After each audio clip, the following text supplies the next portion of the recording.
Bismillahirrahmanirrahim. Assalamualaikum warahmatullahi wabarakatuh. Alhamdulillah. Alhamdulillah wassalatu wassalamu ala Rasulillah. La haula wala quwwata illa billah. Subhanaka la ilma lana illa ma 'allamtana. Innaka antal alimul hakim. Rabbi shrah li sadri wa yassir li amri wahlul 'uqdatam min lisani yafqahu qawli. Amma ba'du. Sadatul kiram yang sama-sama kita muliakan dan kita takzimi, para asatiyah, para guru, para tokoh masyarakat, para sepuh bini sepuh, para hujat, bapak-bapak dan ibu-ibu, jamaah pengajian bulanan Mushola Al-Ikhlas, perumahan Villa Grand Tomang yang dirahmati oleh Allah Subhanahu wa Ta'ala. Mohon izin tidak disebut satu persatu namanya. Semoga seutas doa kami semua yang hadir ada dalam lindungan dan keberkahan dari Allah Subhanahu wa Ta'ala. Untayan kata syukur kita panjatkan kehadirat Allah. Sore yang berbahagia ini, di tengah padatnya aktivitas kita masih bisa meluangkan waktu untuk duduk di majelis yang mulia ini. Mudah-mudahan hadir dan duduk kita menjadi wasilah Allah hapuskan semua dosa-dosa kita dan diangkat derajat kita semua. Amin ya rabbal alamin. Salawat ma'assalam semoga senantiasa tercurahkan keharibaan baginda Nabi besar Muhammad sallallahu alaihi wasallam. Allahumma shalli wa sallim wa barik alaihi.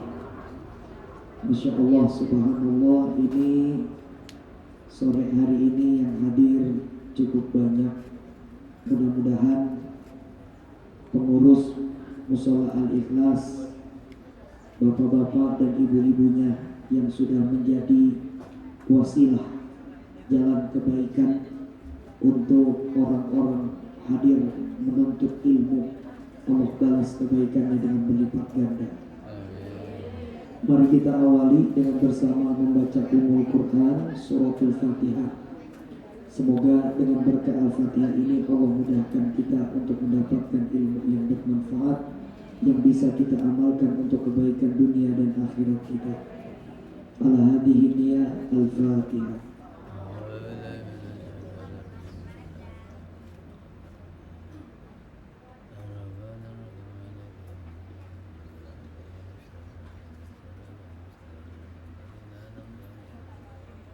Amin ya rabbal alamin. Di dalam Al-Quran ada perintah yang tercantum atau termaktub di dalam Al-Quran dalam satu ayat, namun ada dua perintah, dan perintah ini makrunatun, berdampingan dengan perintah yang lain. Sebagai contoh yang pertama, Allah menggandengkan perintah untuk mendirikan sholat dengan perintah untuk membayar zakat. Wa aqimus sholata wa atuz zakata. Perintah mendirikan sholat ini bagian dari hablum minallah. Sedangkan perintah untuk membayar zakat ini salah satu tujuannya untuk mensejahterakan orang-orang fakir miskin di sekitar kita. Bagian dari hablum.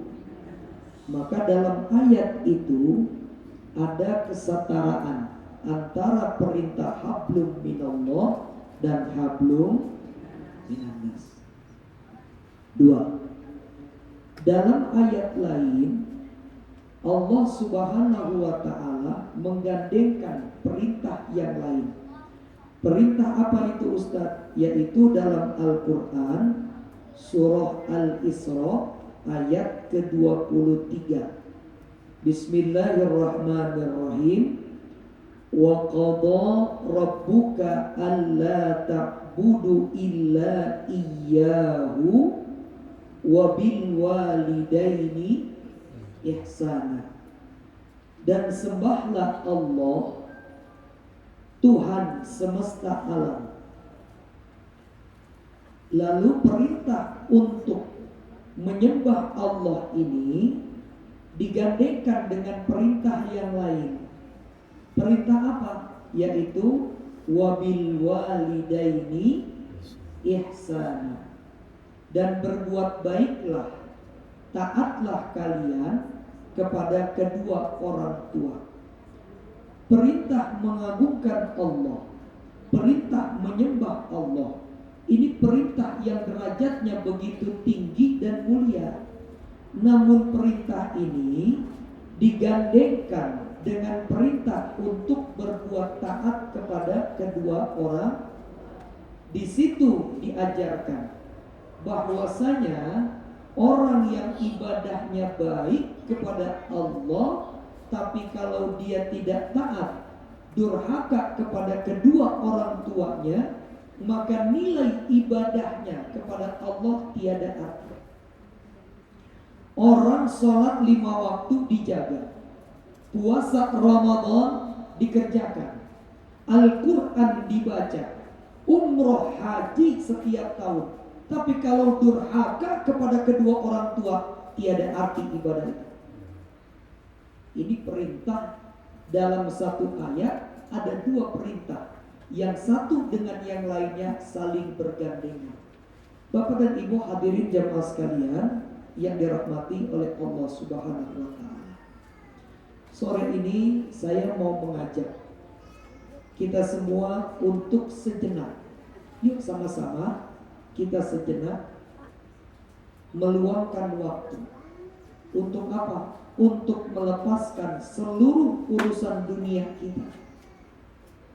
Ayo coba sama-sama nih sore ini di majlis ini kita tinggalkan semua.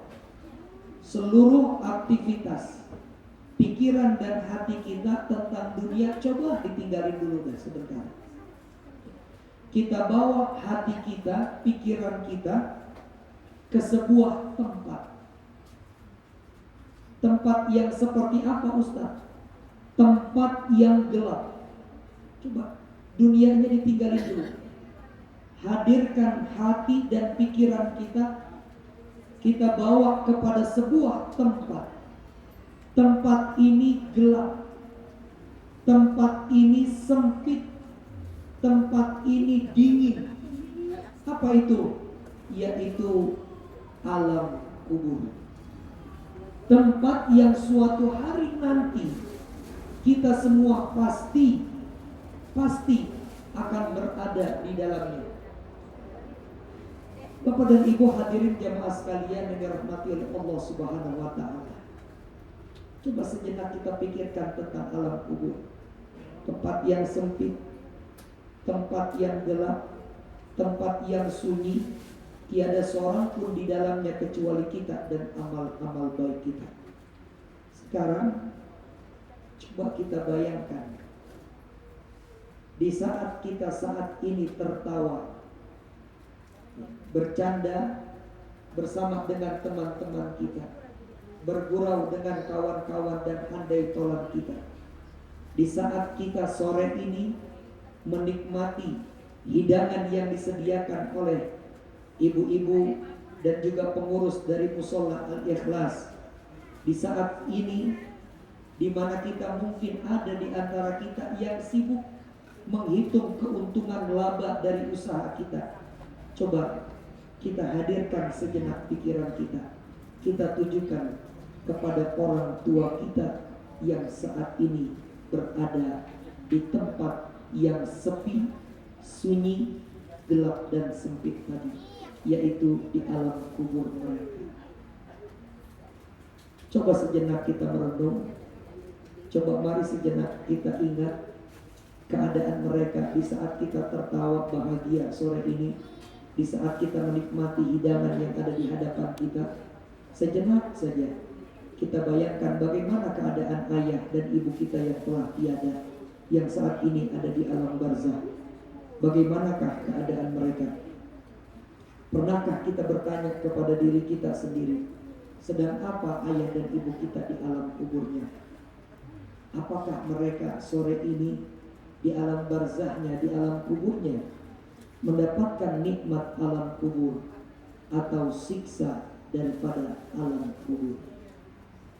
Tadi pagi selesai kajian subuh di Jakarta, saya lanjut acara berikutnya di Villa Rizky Ilham, acara tausiah Muharram dan juga acara santunan anak yatim piatu. Ada satu anak yatim tadi maju lalu membacakan sebuah puisi yang bertuliskan tentang kerinduannya kepada ayahnya yang telah tiada. Saya menitikkan air mata di bait, di paragraf, di kata-kata yang membuat saya tersentuh. Apa itu? Ayah, minggu lalu aku masuk tahun ajaran baru di sekolah. Apakah ayah tahu kawan-kawanku yang lain diantarkan oleh ayahnya masuk ke kelas mereka di hari pertama? Ayah, aku datang sendiri tanpa didampingi engkau wahai ayah. Allah. Itu yang menoreh sebuah luka, kesedihan di hati kami. Maka itu sore ini saya mau ngajak semua yang hadir sekali lagi, yuk sama-sama kita bawa pikiran dan hati kita kepada ayah ibu kita. Bagaimana kondisi mereka saat ini, sore ini, hari ini di alam barzah. Nabi SAW bersabda, Innal qabra, kata Nabi, kuburan itu hanya akan menjadi dua. Raudhatun min riyadil jannah. Kuburan, di sana di dalamnya orang-orang yang terdapat di alam kubur, dia mendapatkan nikmat alam kubur. Mereka mendapatkan taman dari taman-taman surganya Allah. Sebaliknya Nabi katakan yang kedua, kuburan akan hanya menjadi hufratun min hufariniran.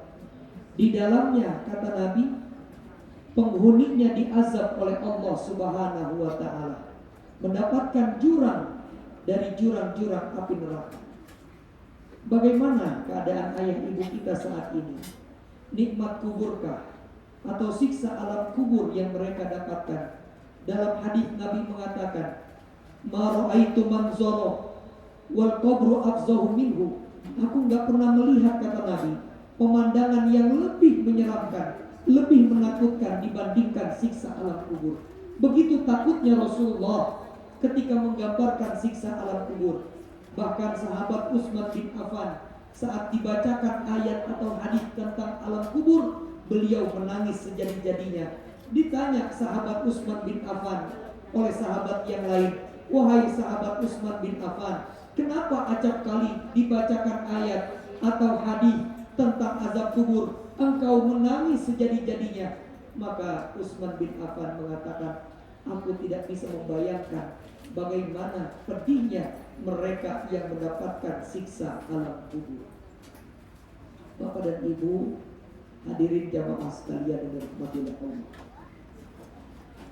Nabi mengatakan, mal mayyit inda qabrihi kal ghariqil mughawwith. Orang-orang yang sudah berada di alam kubur, kata Nabi, mereka laksana orang yang akan tenggelam.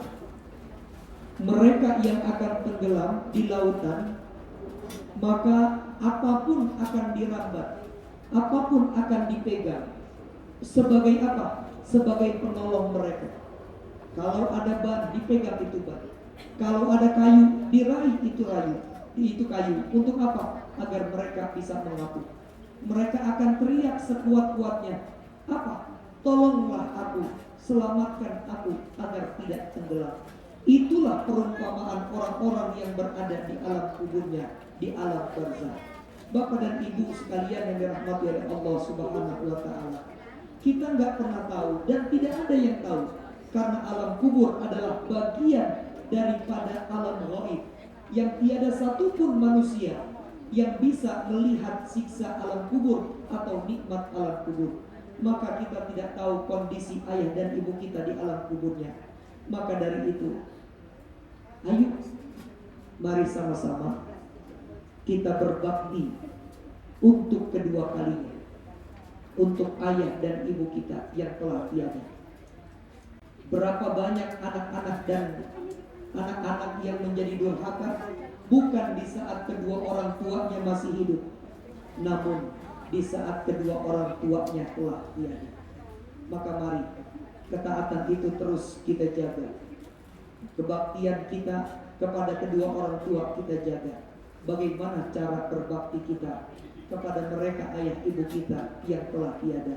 Yang pertama, Rasulullah Shallallahu Alaihi Wasallam bersabda, Nabi mengatakan, hadis ini sudah sangat familiar, sering disampaikan oleh para guru. Rasulullah Shallallahu Alaihi Wasallam bersabda, "Idza mata ibnu Adam, in qata'a amaluhu illa min thalathin, shadaqatin jariyatin." Sedekah yang pernah diberikan oleh kedua orang tua kita. Yang kedua, au ilmin yuntafa'u bihi. Barangkali kondisi ayah ibu kita dahulu di masa hidupnya bukanlah orang yang bergelimang harta. Mungkin mereka tidak bisa memberikan kebaikan dalam wujud sedekah jariah. Atau yang kedua, ilmun yuntafa'u bihi. Orang tua kita bukan seorang ulama yang bisa memberikan ilmunya kepada orang banyak. Tapi yang ketiga, mereka punya anak-anak soleh dan solehah yang diharapkan doanya awalun soleh yad'ulah. Bapak dan Ibu hadirin jamaah sekalian yang dirahmati oleh Allah. Ada orang datang kepada kami lalu bertanya, Ustaz, saya sedang bingung, ada apa? Karir saya, jabatan saya kok terus berada mandek, Ustaz. Sedangkan teman-teman yang kerja dari awal tahun 2000 bareng sama saya, saat ini paling rendah udah jadi HRD, ada yang sudah jadi pimpinan cabang. Tapi saya masih saja Ustaz berada di fase karyawan. Ada datang lagi kepada kami, Ustaz, saya belum juga ada jodoh. Barangkali Ustaz punya jamaah, tolong diperkenalkan kepada anak saya ya, yang saat ini usianya sudah hampir 40 tahun. Ada yang mengadu masalah ekonomi dan lain sebagainya. Kenapa rizki-rizki kita ini terhambat? Barangkali hambatan-hambatan rizki ini salah satu penyebabnya kami sampaikan pada pertemuan yang lalu dalam kitab Mukhtarul Ahadits An-Nabawiyah. Rasulullah SAW bersabda dalam hadis riwayat Imam Ad-Dailami. Apa yang Nabi katakan? Rasulullah SAW bersabda, Innar rajul idza tarakal abdu ad-du'a liwalidayhi faqad inqata'a rizquhu.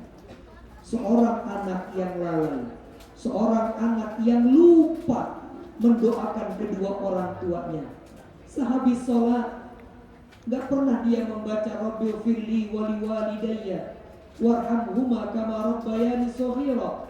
Maka Nabi mengatakan, anak durhaka yang ketika orang tuanya masih hidup, terlebih kedua orang tuanya telah tiada, sudah berkalang tanah, dia lupa mendoakan kedua orang tuanya, maka Nabi mengatakan, faqad in qata'a rizquhu, Allah akan memutus rizki bagi si anak. Barangkali hambatan-hambatan rizki yang ada dalam diri kita, keluarga kita, karir kita, jodoh, rumah tangga, kesehatan, harta dan lain sebagainya, Barangkali ini tersumbat. Salah satu penyebabnya adalah karena lisan ini lupa mendoakan kedua orang tua kita. Ini yang pertama. Maka yuk mari kita baca untuk kedua orang tua kita. Rabbil firli wali walidayya warhamhuma kama rabbayani shaghira. Bapak dan Ibu hadirin jemaah sekalian yang dirahmati oleh Allah Subhanahu wa taala. Bapak punya harta, punya mobil, kalau punya rumah, kalau disuruh milih, ini rumah, ini mobil, ini ayah dan ibu, pilih yang mana? Kenapa ketika kita berdoa justru ayah dan ibu itu di nomor sekian kan? Dilupakan posisinya. Padahal perintah berbakti kepada kedua orang tua disandingkan dengan perintah Allah Subhanahu wa taala. Untuk apa? Beriman kepada Allah. Berapa banyak di antara kita dia nggak lupa mendoakan kedua orang tuanya, tapi doa untuk kedua orang tua itu ditaruh di penghujung doanya. Pertama dia doa apa? Ya Allah, panjangkan umur saya. Ya Allah, bukakan pintu rizki saya. Ya Allah, jadikan putra putri saya anak-anak soleh dan solehah. Bla bla bla bla bla bla. Baru di ujung Rabbil firli wali walidayya. Seakan-akan prioritas utama kita adalah bukan kedua orang tua. Bagaimana ridhollah fi ridhol walidain? Allah akan mau ridho dengan kita. Bagaimana doa-doa yang dipanjatkan ini akan diijabah sama Allah.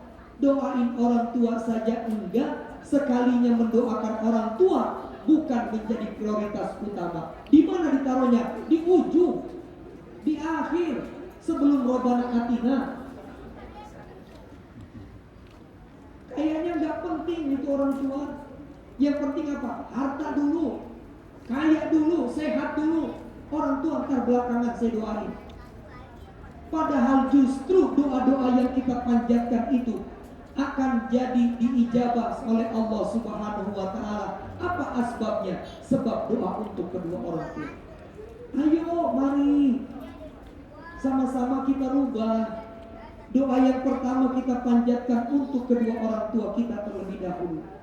Baru setelahnya kita pinta doa-doa yang lain. Ridallah fi ridallah ridallah. Bapak dan Ibu hadirin jamaah sekalian yang dirahmati Allah. Jadi doa untuk kedua orang tua ini jangan dianggap remeh. Ini berpengaruh pada kehidupan kita di dunia. Kenapa sih Ustaz?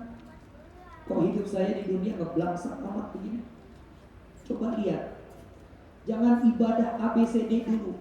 Koreksi yang pertama, ini lisan sudah mendoakan ayah ibu atau belum?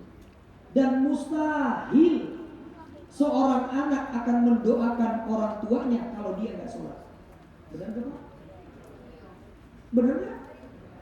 Yang sholat aja kadang lupa doain orang tua, apalagi yang nggak mungkin kan ujuk-ujuk lagi makan. Ujuk-ujuk apa tuh? Bahasa mana tuh ujuk-ujuk? Nggak mungkin ujuk-ujuk lagi makan soto gobios baru mau makan Robi Fili wali walidayah. Nggak mungkin Pak. Yang dimakan apa?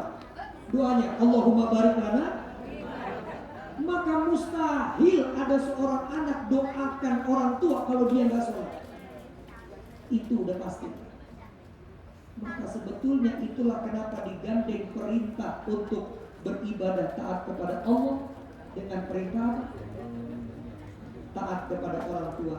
Maka mustahil orang yang gak ibadah kepada Allah dia akan ingat orang tua. Maka sekali lagi, yuk, ini pengaruh dalam kehidupan kita. Yang punya usaha, muliakan, ratukan, rajakan kedua orang tua kita, maka Allah akan istimewakan kita. Gak usah hitung-hitung, percaya saja, pasti Allah akan berikan kemuliaan. Bapak dan Ibu hadirin jemaah sekalian, yang dirahmati oleh Allah Subhanahu wa taala.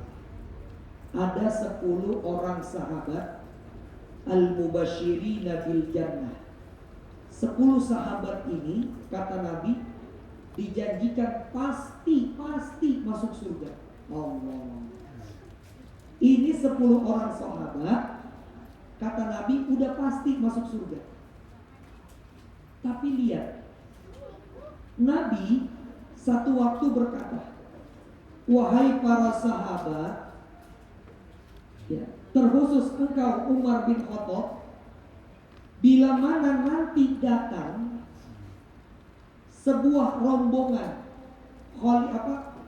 kafilah yang datang dari negeri Yaman ke Madinah, sepeninggal aku nanti, kalau aku udah meninggal dunia, kata Nabi, nanti ada kafilah rombongan datang dari negeri Yaman, kalian cari, khususnya engkau Umar bin Khattab, manusia.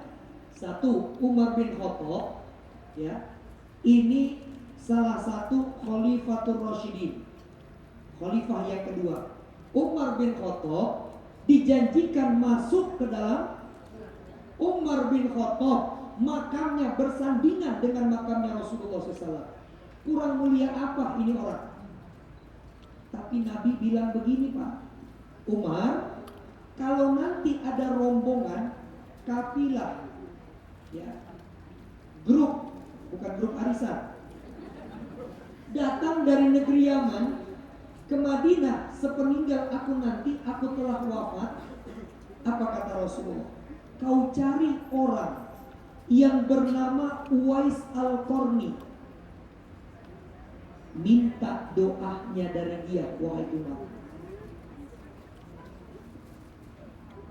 Manusia yang sudah dijanjikan surga, udah pasti masuk surga. Manusia sebagai pengganti Rasulullah, sebagai Khalifatul Rasyidin yang kedua, Amirul Mukminin.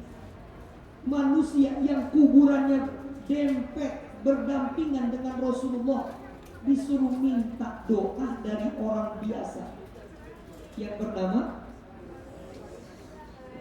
ini orang apa kemuliaannya? Uwais Al-Qarni punya seorang ibu. Ibunya tua renta. Ibunya berkata, Uwais, aku ingin sebelum aku wafat, aku bisa melaksanakan ibadah haji. Dulu belum ada pesawat. Uwais bukan orang kaya yang bisa dengan apa? Dengan kontak pergi ke Mekah, tapi dengan berjalan kaki. Uwais iakan, baik ibu. Apa yang terjadi? Uwais setiap hari bawa anak kambing, naik turun bukit, digendong anak kambing, naik turun bukit. Lama-lama sudah terbentuk kuat, kambing dombanya diganti lebih besar lagi, naik turun, naik turun, naik turun. Sudah kuat, datang musim haji, ibundanya Uwais digendong dari Yaman ke Mekah untuk melaksanakan ibadah haji. Manusia yang gak terkenal di bumi, tapi terkenal di langit. Sampai Nabi katakan, menyuruh Umar bin Khattab untuk minta doa dari orang ini. Kenapa? Mulia karena sebab memuliakan orang tua. Demi Allah, kehidupan kita di dunia ini berkaitan erat dengan kedua orang tua kita. Kita muliakan mereka, Allah akan muliakan kita. Sebaliknya, satu saja kita tinggalkan doa buat kedua orang tua kita, lihat usaha, ekonomi, kehidupan belangsak semuanya. Karena apa? Cuma hanya karena meninggalkan. Bapak dan Ibu hadirin jamaah sekalian yang dirahmati oleh Allah Subhanahu wa taala. Amalan apa lagi yang bisa kita berikan sebagai hadiah terindah untuk ayah dan ibu kita yang telah tiada? Rasulullah sallallahu alaihi wasallam bersabda, "Man qara'al Qur'ana," orang yang membaca Al-Qur'an, "wa 'allamal Qur'ana," para pengajar Al-Qur'an, "wa ta'allamal Qur'ana," orang yang belajar Al-Quran. Sekarang ini lagi ramai di masjid-masjid musola belajar tahsin dan lain sebagainya. 3 kelompok kata Nabi. Orang yang membaca Al-Quran, orang yang mengajarkan Al-Quran, yang ketiga belajar Al-Quran. Ada nggak di antara 3 golongan ini yang sudah melekat pada diri kita? Ya Allah, jangan dulu baca Al-Quran, jangan dulu megang aja tuh Al-Quran kagak pernah. Jangan baca, nyentuh aja nih Al-Quran. Berat banget, susah banget. Barangkali bukan kitanya yang malas dan gak mau baca Quran, mungkin Al-Quran yang sudah terlalu lama kita tinggalkan sehingga Al-Quran gak mau lagi disentuh sama kita. Coba hari ini udah megang Al-Quran belum? Gak usah baca, megang dulu dah.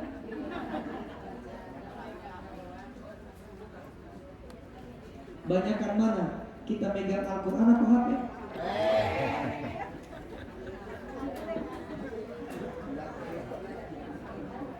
Tiga golongan ini yang baca Al-Quran, yang mengajarkan Al-Quran, yang belajar Al-Quran. Apa kata Nabi? Ulhiqa walidayhi bil hutaini.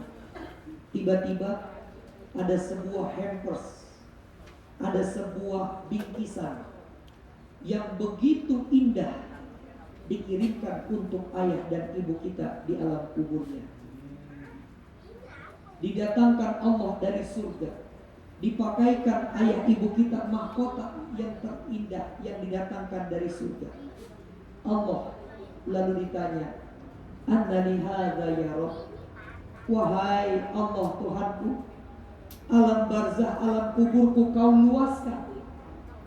Aku kau angkat menjadi ahli surga. Kau berikan hadiah-hadiah yang begitu indah, kau datangkan dari surga. Dari mana datangnya kemuliaan ini ya Allah? Allah berkata, bil tilawati waladikala. Anakmu di dunia sedang melantunkan ayat-ayat Al-Quran.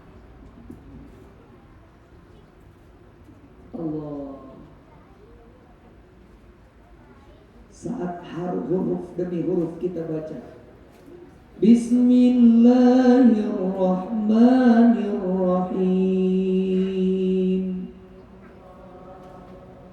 Begitu ayat itu kita baca, Pak, itu aliran pahala kebaikan masuk ke alam barzah orang tua kita, diluaskan alam kuburnya, diangkat Allah derajatnya menjadi ahli surga, diberikan perhiasan dari surga, dipakaikan mahkota di kepala kedua orang tua kita. Karena apa? Lisan-lisan ini tak henti-henti membaca ayat-ayat Al-Quran. Jadi Al-Quran yang kita baca bukan cuma buat diri kita. Maka ingat, setiap bacaan-bacaan yang kita baca, harfan biharfin, setiap huruf yang kita lantunkan itu akan menjadi pahala terindah untuk kedua orang tua kita yang telah tiada. Ayo, makanya kita ini, Nabi mengatakan, innar rajula ala dini khalili. Orang itu bagaimana sahabatnya. Jadi kalau kita mau rajin baca Quran, cari sahabat, teman yang juga rajin. Makanya bikin komunitas. Di banyak tempat ada komunitas one day one juice. Ada komunitas yang mengharuskan diri mereka satu hari hatam 1 juz. Gak perlu dah kita yang 1 hari 1 juz. Yuk di musolah nih, Al-Ikhlas, kita bikin apa, kelompok. Setiap habis maghrib ngaji bareng-bareng. Bareng-bareng aja, duduk bareng-bareng, ngaji bareng-bareng. Maka setiap ayat-ayat yang kita baca, Allah akan muliakan diri kita dan juga orang tua kita di alam kubur. Yang ketiga, pakaian yang kita pakai hari ini. pakaian yang kita kenakan, kendaraan mewah yang kita taiki, rumah yang kita tinggali, itu semuanya berkat kedua orang tua kita. Oh enggak Ustaz, ini mah karena saya kerja, rapi kuliah Ustaz, saya nikah, saya hijrah kemana, ke Tangerang. Ini karena berkat kerja keras saya Ustaz, saya bisa beli rumah di Dentomang, saya bisa bangun 2 lantai, saya bisa mau beli mobil 2. Siapa yang mengajarkan?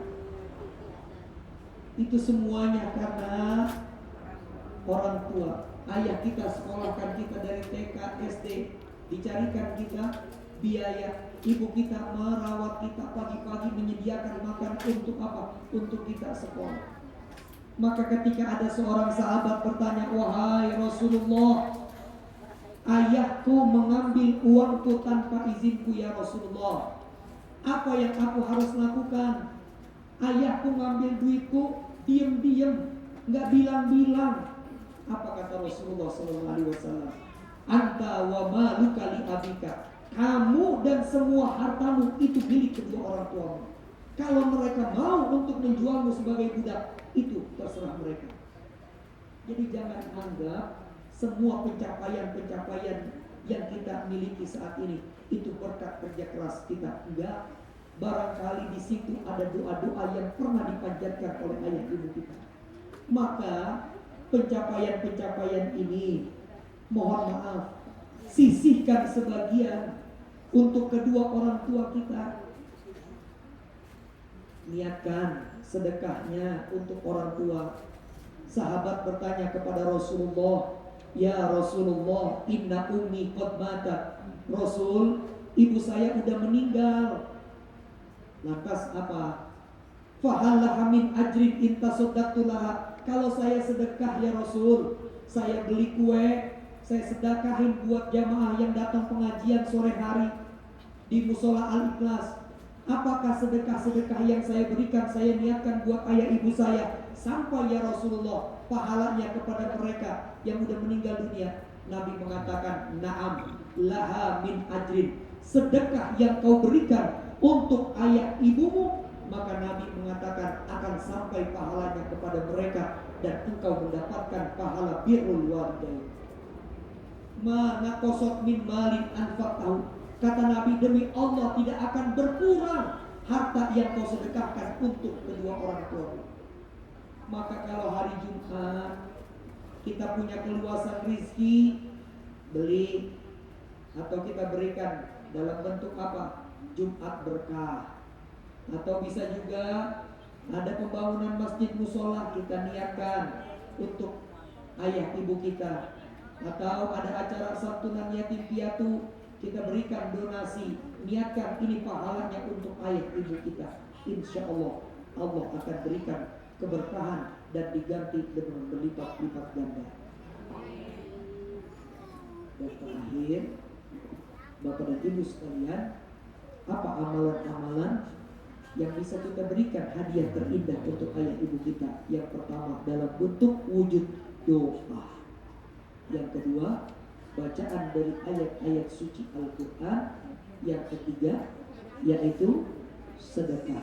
Dan yang keempat, manakala kita punya rezeki lebih, sahabat bertanya kepada Rasulullah, ayu a'malin afdal, apa amalan paling mulia dalam Islam? Nabi mengatakan, setelah iman kepada Allah dan Rasulnya, yang kedua yaitu berjihad di jalan Allah, yang ketiga melaksanakan ibadah haji dan umrah.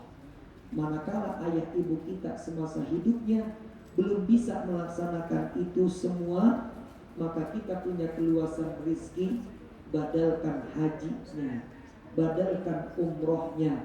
Karena Nabi mengatakan, hajjun mabrur, haji atau umroh yang mabrur, laisa lahul jaza illa jannah. Balasan kebaikannya satu, yaitu surganya Allah Subhanahu wa ta'ala. Bapak dan Ibu sekalian yang dirahmati oleh Allah Subhanahu wa ta'ala,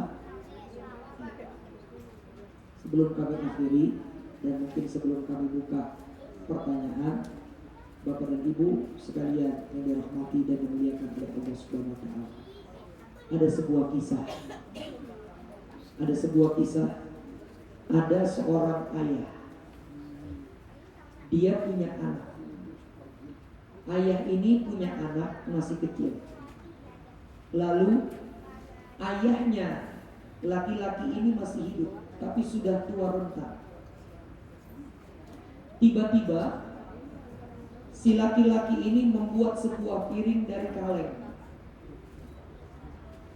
Si anak bertanya, anaknya yang masih kecil bertanya kepada laki-laki ini, kepada ayahnya, "Wahai ayah, untuk apa kaleng besi yang besi piring dari kaleng itu kau buat?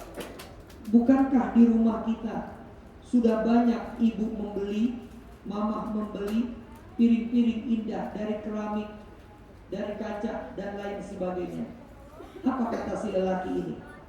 "Nah, kakekmu, ayahku," kata laki-laki ini, "sudah tua renta. Kakek kamu kan udah tua.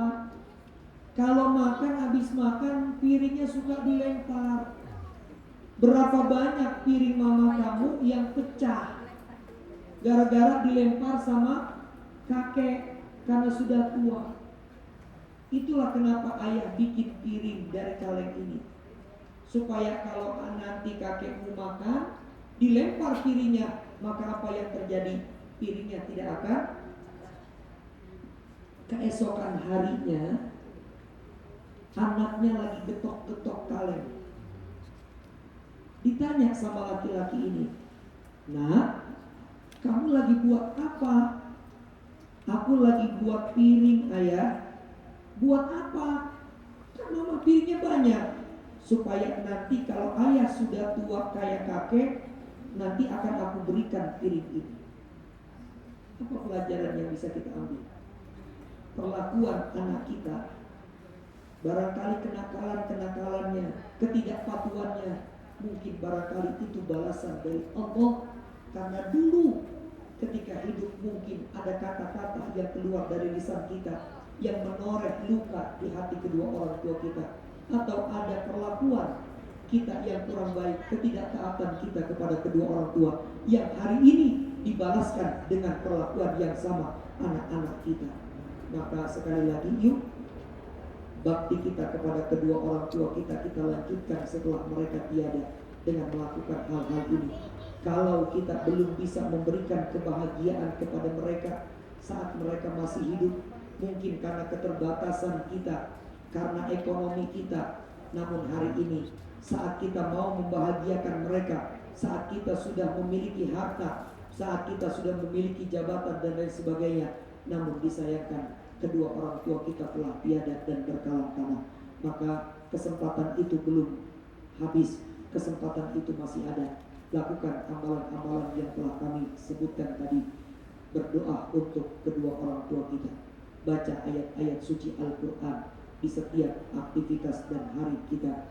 Dan yang ketiga, bila mana ada rizki yang kita miliki, maka sedekahkan, niatkan untuk ayah ibu kita. Dan yang keempat, bila rizki kita berlebih, badalkan haji dan umroh untuk mereka orang tua yang telah tiada. Sebelum kami akhiri, barangkali ada yang mau bertanya, silakan.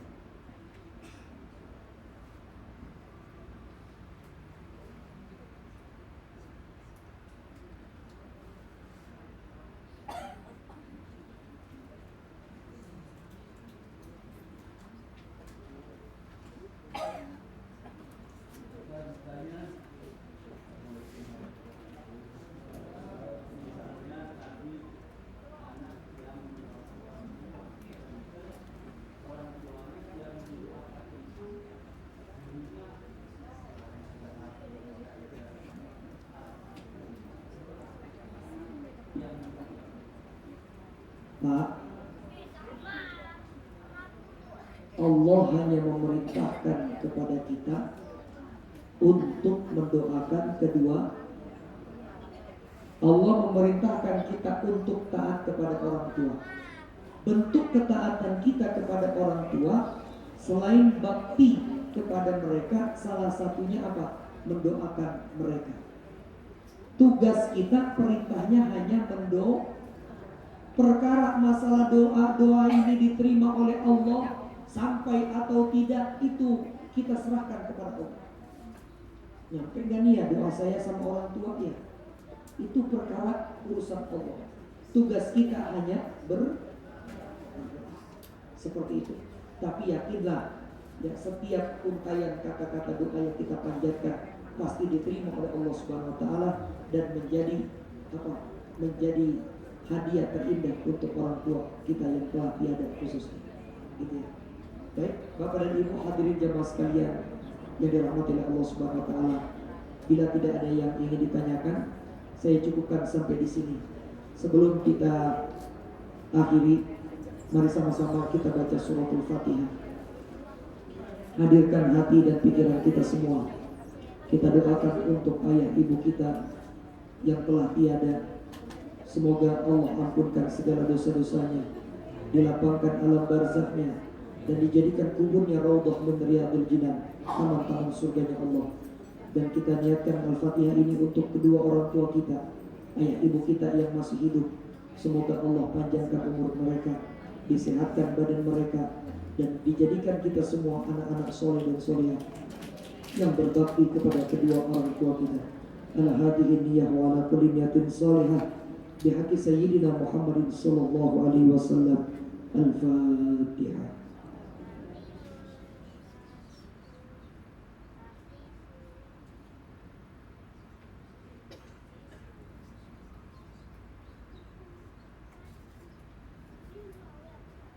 Amin wa fu'ada ya karim. Allahumma bihaqqil Fatihah wa bihaqqi sahibil Fatihah wa bi mu'jizatil Fatihah iftah lana ya Allah ya Hannan ya Mannan abwaab as-sihah wal afiyah waftah lana ya Rahman ya Rahim abwaab al-ilmi wa abwaab al-rizqi wa abwaab as-salam wa abwaab al-barakah wa abwaab al-maghfirah bi rahmatika ya rabbal alamin. Rabbil fir lana zunubana wa liwalidina warhamhum kama rabbawna shighara. Ya Allah, ya Tuhan kami, ampuni segala dosa-dosa kami ya Allah. Ampuni setiap kealfaan dan kehilafan kami ya Allah, ya Tuhan kami. Ampuni dosa kedua orang tua kami. Wahai Allah, Tuhan kami, jikalau kedua orang tua kami atau salah satunya telah tiada, lapangkan alam kuburnya ya Allah. Lapangkan alam kuburnya ya Allah. Jadikan kubur mereka taman-taman surga-Mu. Wahai Tuhan kami, jikalau kedua orang tua kami atau salah satunya masih hidup, panjangkan umurnya ya Allah. Sehatkan badannya, angkat penyakit yang dideritanya ya Allah. Ya Allah, ya Tuhan kami, jadikan kami putra-putrinya yang senantiasa taat kepada kedua orang tua kami. Ya Rabbana, jangan Kau balas kedurhakaan yang pernah kami lakukan kepada kedua orang tua kami. Kau balaskan ya Allah dengan kedurhakaan anak-anak kami. Jadikan anak-anak kami ya Allah anak-anak yang soleh dan solehah. Rabbana hab lana min azwajina wa dhurriyyatina qurrata a'yun waj'alna lil muttaqina imama. Allahumma la tada' lana min maqamina hadza dhanban illa ghafarta wa la hamman illa farajta wa la daynan illa qadayta wa la maridan illa shafaita wa la bala'an wa waba'an illa dafa'ta wa la hajatan min hawaiji dunya wal akhirah illa qadaytaha wa yassartaha ya rabbal alamin. Rabbana atina fid dunya hasanah wa fil akhirati hasanah wa qina adzaban nar. Wa sallallahu ala sayyidina Muhammadin walhamdulillahi rabbil alamin. Ada namanya wasilah. Apa Bu? Wasilah. Coba amalan-amalan yang tadi saya sebutkan, setelah diamalkan, jadikan wasilah setiap hajat atau permasalahan hidup kita. Ya Allah, tadi saya sudah bersedekah. Sedekah itu saya niatkan ya Allah untuk ayah saya yang sudah wafat. Ya Allah, tadi saya sudah membaca Al-Quran. Saya niatkan pahalanya ya Allah untuk ibu saya yang sudah meninggal dunia. Niatkan ya Allah kebaikan yang saya lakukan hari ini untuk orang tua kami. Ya Allah, jadikan itu wasilah apa hajatnya. Jadikan wasilah barangkali yang sakit sebagai penyembuh, yang punya hajat agar dikabulkan sama Allah. Silahkan dijadikan kebaikan-kebaikan untuk kedua orang tua, untuk menjadi wasilah terhadap diri kita. Mari kita akhiri dengan bersama membaca doa kafaratul majlis. Subhanakallahumma wa bihamdika asyhadu an la ilaha illa anta astaghfiruka wa atubu ilaik. Assalamualaikum warahmatullahi wabarakatuh.